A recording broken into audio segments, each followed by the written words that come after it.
Assalamualaikum warahmatullahi wabarakatuh. Selamat pagi Ibu Ratna Trisafariningsih selaku dosen mata kuliah aspek hukum dalam bisnis.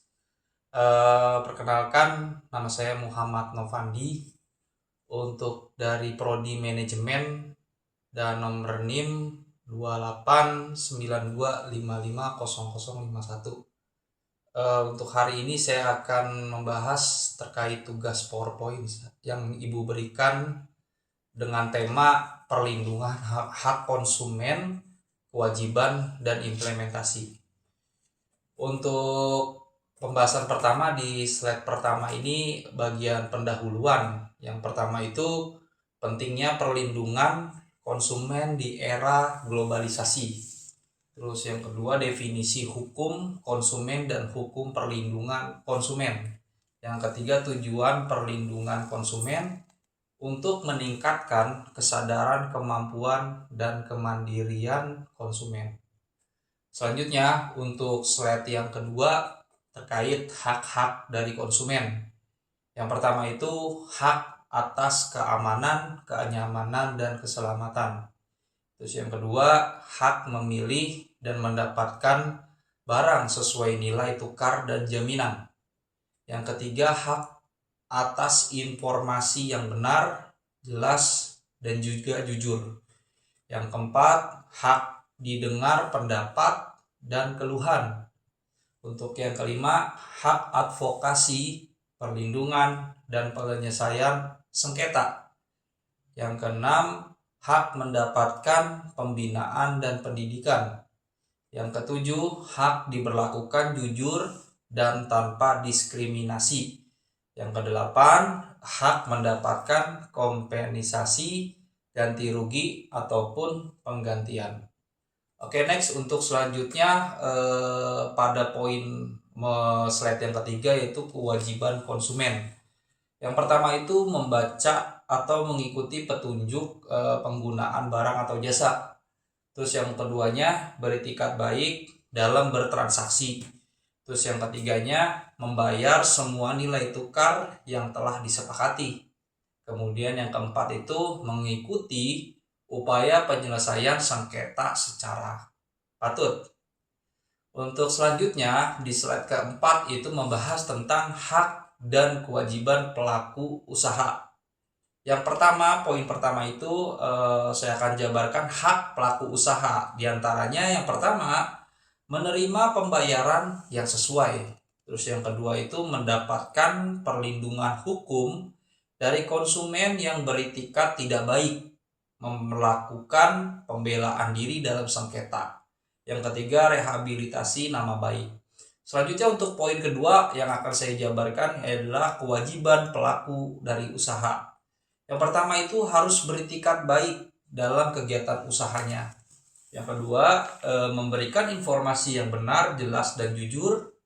Yang ketiga, memperlakukan konsumen secara benar dan tidak diskriminatif. Yang keempat itu menjamin mutu barang atau jasa. Yang kelima, memberikan kesempatan menguji barang atau jasa. Selanjutnya untuk slide kelima, larangan bagi pelaku usaha. Di antaranya yang pertama itu memproduksi atau memperdagangkan barang atau jasa yang tidak memiliki standar. Yang kedua itu tidak sesuai dengan berat bersihnya, isi bersih, ataupun jumlah. Terus yang ketiga, tidak sesuai dengan aturan, takaran, dan juga timbangan. Yang keempat, tidak sesuai dengan kondisi, jaminan, keistimewaan, atau kemanjuran. Yang kelima, tidak mencantumkan tanggal kadaluarsa atau jangka waktu penggunaan. Yang keenam, tidak memasang label ataupun membuat penjelasan barang yang membuat informasi penting. Yang ketujuh, memperdagangkan barang rusak, cacat, atau barang bekas tanpa informasi yang lengkap. Selanjutnya pada slide yang ke-6 di sini akan saya jabarkan terkait tanggung jawab pelaku usaha. Yang pertama itu memberikan ganti rugi atas kerusakan, pencemaran, atau kerugian dari konsumen. Yang kedua, ganti rugi dapat berupa pengembalian uang, penggantian barang atau jasa, perawatan kesehatan, ataupun santunan. Yang ketiga itu ganti rugi dilaksanakan dalam waktu 7 hari setelah dilakukannya transaksi. Selanjutnya pada slide yang ketujuh saya akan membahas klausula baku yang dilarang. Di antaranya poin pertama, pengalihan tanggung jawab pelaku usaha. Kemudian yang kedua, pelaku usaha berhak menolak penyerahan kembali barang atau uang. Yang ketiga, pemberian kuasa dari konsumen kepada pelaku usaha untuk tindakan sepihak. Yang keempat, mengatur perihal pembuktian atas hilangnya kegunaan barang atau jasa. Yang selanjutnya ke poin kelima, memberi hak kepada pelaku usaha untuk mengurangi manfaat jasa atau harta dari konsumen. Yang keenam, itu menyatakan tunduknya konsumen kepada peraturan yang dibuat sepihak oleh pelaku usaha. Selanjutnya di poin ke-8, penyelesaian sengketa konsumen. Itu ada 3 poin. Yang pertama, melakukan lembaga penyelesaian sengketa konsumen atau peradilan umum.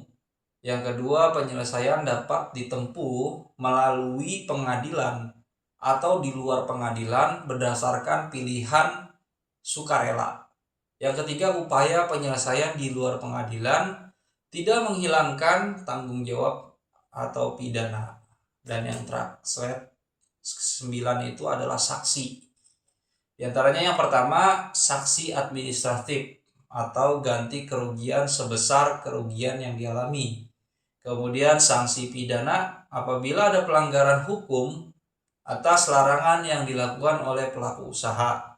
Yang ketiga, penarikan barang dan atau jasa dari peredaran oleh menteri yang terkait.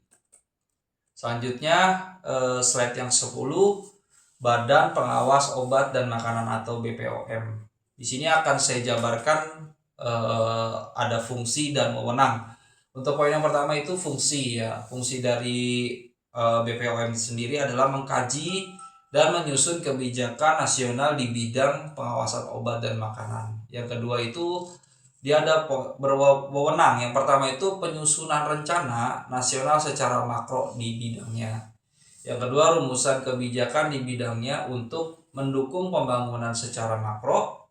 Yang ketiga, penetapan sistem informasi di bidangnya. Terus yang keempat itu kode untuk BPOM, yaitu MD atau produk dalam negeri, ML produk impor, SP atau surat penyuluhan, PART atau pangan industri rumah tangga.